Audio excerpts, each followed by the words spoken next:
Hello అండి, welcome back to my channel. ఈరోజు video చాలా ఇంట్రెస్టింగ్గా ఉంటుందండి. ఇంత బాగా వస్తుందని అస్సలు ఎక్స్పెక్ట్ చేయలేదు. మీషోలో, ఫ్లిప్కార్ట్లో ఇలాంటి స్మోక్ ఫౌంటైన్ ధూప్ స్టాండ్స్ అయితే చాలా ట్రెండింగ్లో ఉన్నాయి కదా. ఇప్పుడు మనం అది ఎలా చేసుకోవాలో ఇప్పుడు చూద్దాం. అది కూడా కార్డ్బోర్డ్తో అండి.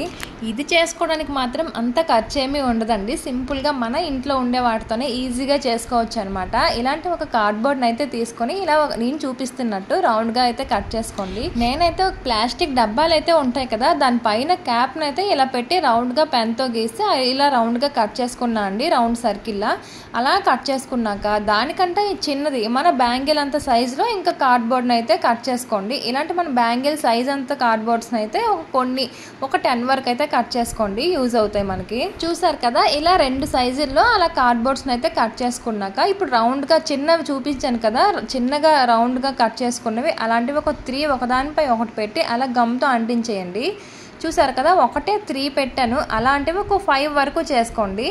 మీ ఆప్షనల్ అండి. 4 అయినా 5 అయినా 6 అయినా ఇలా ఎన్నైనా పెట్టుకోవచ్చు. ఇంకా పెద్దగా కట్ చేసుకున్నాం కదా పెద్ద కార్డ్బోర్డ్ రౌండ్ని, అలాంటివి ఒక 2 అయితే నేను అంటించుకున్నా, ఒకదానిపై ఒకటి. కొంచెం థిక్గా కనిపిస్తాయి, బాగుంటాయండి చూడడానికి అయితే. ఇదిగోండి చూసారు కదా, చిన్నవి అయితే 5 చేసుకున్నా, పెద్దది ఒకటైతే సరిపోతుంది. డబుల్ అంటించుకోండి, ఒకదానిపై ఒకటి థిక్గా కనిపిస్తుంది. ఇంకో చిన్న ముక్క కార్డ్బోర్డ్ని తీసుకొని పైన లేయర్ని మొత్తం తీసేయండి. మధ్యలో అలా డిజైన్లా కనిపిస్తుంది కదా, దాన్ని అయితే బయటకు వచ్చేలా చూడండి. చూడడానికి కొంచెం లుక్ ఉంటుందండి. ఇలా చూడండి, నేను ఈ సైజులో అయితే చిన్న ముక్కనైతే తీసుకున్నా. ఇలా రౌండ్గా ఒక పైప్లా మొత్తం చుట్టేయండి.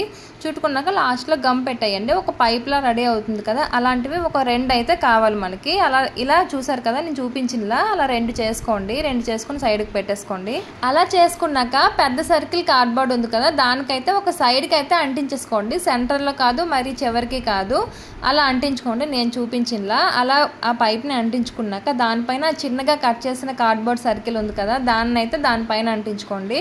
ఇలా నేను చూపించినలా ఫస్ట్ ఒక కార్డ్బోర్డ్ని అంటించుకున్నాం కదా, దానిపైన చివరికి గమ్ పెట్టేసి ఫెవికాల్ పెట్టి ఇంకో కార్డ్బోర్డ్ని అయితే అంటించుకోండి. చూసారు కదా, నేను చివరిలో పెడుతున్నా. 5 అలా చేసుకున్నాను కదా, ఆ 5 వల్ల ఇలా చివరికి గమ్ పెట్టేసి 5 మొత్తం అంటించేసుకోండి నీట్గా. అలా చివరికి అంటించుకుంటే స్టెప్స్ లా ఉంటాయి కదా, స్టెప్స్ నుంచి అలా స్మోక్ జారుతున్నట్టు అలా వస్తుందండి లాస్ట్ ఫైనల్గా అయితే. అందుకని అలా చివరిలో అంటించుకుంటే అలా స్టెప్స్ లా ఉంటుంది కదా, ఒకదానిపైన ఒకటి అంటించుకుంటే అలా స్టెప్స్ లా రాదు. కాబట్టి ఇలా చివరిలో అంటించుకొని లాస్ట్లో ఇంకో పైప్లా చేసుకున్నాక 2 చేసుకోవాలి అని చెప్పాను కదా, లాస్ట్లో ఇంకో పైప్ని అయితే అంటించేయండి కార్డ్బోర్డ్ని. ఇప్పుడు కింద కార్డ్బోర్డ్ని అంతటికి ఇలా ఒక టిష్యూ క్లాత్ పై ఫెవికాల్ పెట్టి మొత్తం టిష్యూని అయితే అంటించేసుకోండి. కొంచెం ఫెవికాల్లో వాటర్ వేసి ఇలా ఒక టిష్యూ పేపర్ని అయితే పెట్టి పెయింట్ బ్రష్తో ఇలా పెయింట్లో చేసుకున్నామంటే టిష్యూ నీట్గా అంటేస్తుంది. చూసారు కదా, ఇలా కింద మొత్తం అలా టిష్యూ అంటించేసుకోండి. నా దగ్గర ఎంసీఎల్ ఉంది, ఎంసీఎల్ని తీసుకున్నా. దాన్ని అయితే పైన కార్డ్బోర్డ్స్ ఉన్నాయి కదా, అంచులు ఉన్నాయి కదా, అంచులు నీట్గా ఉండడానికి అలా మొత్తం నేను ఎంసీఎల్ని అయితే పెట్టుకున్నాను. చూసారు కదా, అలా పెట్టుకోండి నీట్గా. కార్డ్బోర్డ్ చుట్టూ అంచులకి పైనుంచి ఇంకా ఆ స్మోక్ వెళ్లకుండా ఉండడానికి ఇంకా పైన కూడా మొత్తం చుట్టూ పెట్టుకోండి సన్నంగా లేయర్స్లా. నేను వీడియోలో చూపిస్తాను చూడండి, అలా సేమ్ వీడియోలో చూపించినలా అలా మొత్తం 5 కార్డ్బోర్డ్స్ని అయితే ఇలా పెట్టుకుంటే ఇంకా మనం ధూప్ స్టిక్ పెట్టుకుంటాం కదా, ఆ ధూప్ సైడ్లకి వెళ్లకుండా ఇంకా అలా కిందకి అలా జారుతూ వస్తుంది అనమాట. అలా కొంచెం పై వరకు అలా పెట్టుకుంటే ఇంకొంచెం ఎంసీఎల్ని తీసుకొని రౌండ్గా చేసి మధ్యకి పెన్తో అయితే హోల్ పెట్టుకోండి. మొత్తం కింద వరకు అయితే హోల్ పెట్టద్దు, సగం వరకు అయితే ఇలా పెన్తో జస్ట్ ప్రెస్ చేస్తూ లైట్గా సగం వరకు హోల్ చేసుకోండి. చూసారు కదా, అలా హోల్ చేసుకున్నాక చాక్తో ముందలకైతే ఒక 2 సైడ్స్ని అయితే ఇలా కట్ చేసుకోండి. ఇలా సెంటర్లో అలా ఒక 2 సైడ్స్ని అయితే ఇలా కట్ చేసుకున్నాం కదా. చూసారు కదా, ఇలా మధ్యలో గ్యాప్ వచ్చింది కదా, ఇలా కట్ చేసుకోండి. అలా కట్ చేసుకున్నది పైన కార్డ్బోర్డ్ పైన అయితే అది ఒక స్టాండ్లా అయితే మనకు యూజ్ అవుద్ది. దానిపైన మనం ధూప్ స్టిక్ పెట్టుకుంటాం కాబట్టి ఇలా ఒక మధ్యలో సెంటర్లో పెట్టేయండి. అది అక్కడ పెట్టేస్తే ఆటోమేటిక్గా అదే గమ్తో అంటుకుంటుందండి. ఇంకా కిందకి మీ దగ్గర చిన్న రాయిలు ఉంటాయి కదా, అలాంటివి పెట్టుకున్నా బాగుంటుంది. నా దగ్గర ప్రెజెంట్ అవి లేవు కాబట్టి ఇలా చిన్న కార్డ్బోర్డ్స్ని అయితే నేను పెట్టేసాను 2 వైపులా. అలా 2 వైపులా చిన్నగా కట్ చేసిన కార్డ్బోర్డ్స్ని అయితే పెట్టేసి మొత్తానికైతే నేను బ్లాక్ కలర్ అయితే వేసుకుంటున్నానండి. మొత్తానికి ఇలా బ్లాక్ కలర్ వేసుకోండి. మీ ఆప్షనల్ అండి, మీకు ఏ కలర్ నచ్చితే ఆ కలర్ వేసుకోవచ్చు. ఆ బ్లాక్ పైన నా దగ్గర మెరూన్ కలర్లో కొంచెం రెడ్ అండ్ మెరూన్లో కలిసి ఉంటుందండి. ఆ మెరూన్ అయితే నేను ఇలా పైన ఒక స్పాంజ్లా ఉంటుంది కదా, నా దగ్గర ఒక స్క్రబ్బర్ పైన అలా స్పాంజ్లా ఉంది కదా, దాన్ని అయితే పెట్టి అలా ప్రెస్ చేస్తున్నా.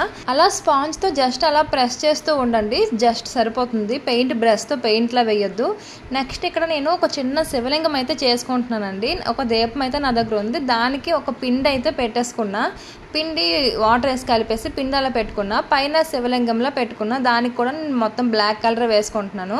ఒక చిన్న థ్రెడ్లా, అది శివలింగంకి పాములా ఒక చిన్నదైతే నేను పెట్టుకున్నా, ఒక చిన్న లేయర్లా చేసుకొని. ఇంకా వైట్ పెయింట్ అయితే పెట్టుకుంటున్నానండి బొట్ల, మధ్యలో రెడ్ కలర్ అయితే పెట్టుకుంటున్నాను. చూడండి, చూసారు కదా, చాలా బాగా వచ్చిందండి శివలింగం అయితే. బయట చిన్న చిన్న శివలింగాలు దొరుకుతుంటాయి కదా, సేమ్ అలానే వచ్చిందండి. బయట కొన్న దానిలోనే వచ్చింది, చాలా చక్కగా వచ్చింది. చూసారు కదా, మీకు ఎలా అనిపించింది మరి చిన్న శివలింగం? నా చేతులతో రెడీ చేసుకున్న ఆ శివలింగాన్ని ఆ కార్డ్బోర్డ్ దగ్గర అయితే పెట్టుకుంటున్నాను. అది స్మోక్లో జారుతుంది కదా, స్టెప్స్లా ఉంది కదా, దానికి అలా ఎదురుగా పెట్టుకుంటే శివలింగం పైకి ఆ స్మోక్ అయితే వస్తుందండి. చాలా చక్కగా ఉంటుంది చూడడానికైతే. నా దగ్గర ఉన్న ధూప్ స్టిక్ని అలా పైన పెట్టేశాను. చూసారు కదా స్మోక్లో ఎలా జారుతుందో, చాలా చక్కగా వచ్చిందండి. మరి మీకు ఎలా అనిపించింది ఈ వీడియో? డెఫినెట్గా కామెంట్ చేయండి. ఇలాంటి వీడియోస్ కోసం ఛానల్ని సబ్స్క్రైబ్ చేసుకోండి, వీడియోని లైక్ చేయండి.